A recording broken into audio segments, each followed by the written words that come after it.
for sound. Good evening, everybody, and welcome to MoMondays. I felt like life was living me instead of the other way around. You see, in addition to everything else, I've always been extremely goal-oriented.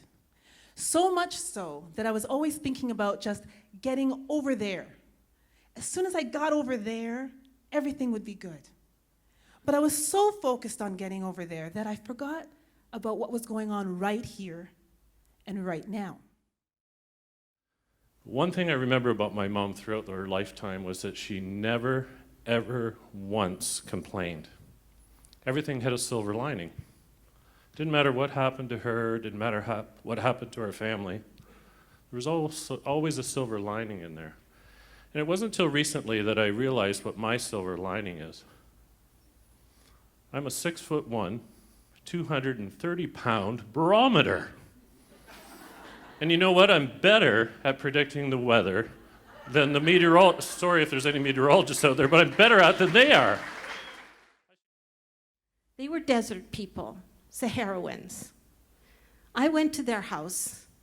They were so marvelous. The women loved having me there. Most of the time I was with the women and the children, and they would wrap me up in their costumes. The Saharan women wear a long cloth that is wrapped around them until they are like a caterpillar, and one arm is tucked in. They wear a lot of makeup, and then they show me how to lounge on a sofa so we would be attractive to men. I was really good at that. It's in it your way, and then it's in it the right. Watch your light shine bright, whoa, shine bright, shining bright. Then it became January 1st, 2011. I have absolutely no idea what happened while I slept that night, but I woke up that morning with this sudden urge to go for a run, which was weird because I hated all forms of physical activity, and running was like right at the top of my I hate physical activity list. But if I was going to accomplish anything that day, it was going to be running. So unfortunately, January 1st, when the sidewalks haven't been plowed, it's the middle of winter and there's ice everywhere, not to mention you can't see where you're going. Running is not really recommended, but we did have an elliptical in the basement, so I turned on some music, I closed my eyes, I pretended it was a bright, beautiful, sunny day, and I ran for a good hour and a half. Why don't you have any hair? To which I said, I'd rather not talk about it.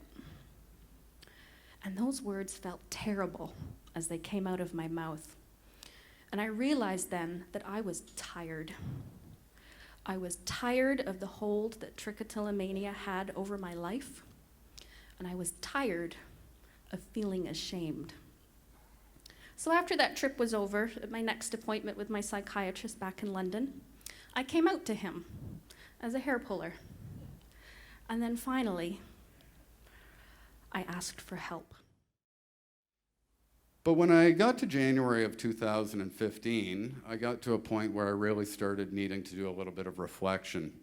And as I did, I very quickly learned that things were out of balance, and it was probably time to reinvent myself again. It's funny when you take a real deep personal investigation of yourself, what you can find out. And it took me a long, long time to realize that all the success was probably driven by a sense of needing validation from others. So everybody, give a final round of applause. We'll put the lights up, and thank you for coming out to MoMondays.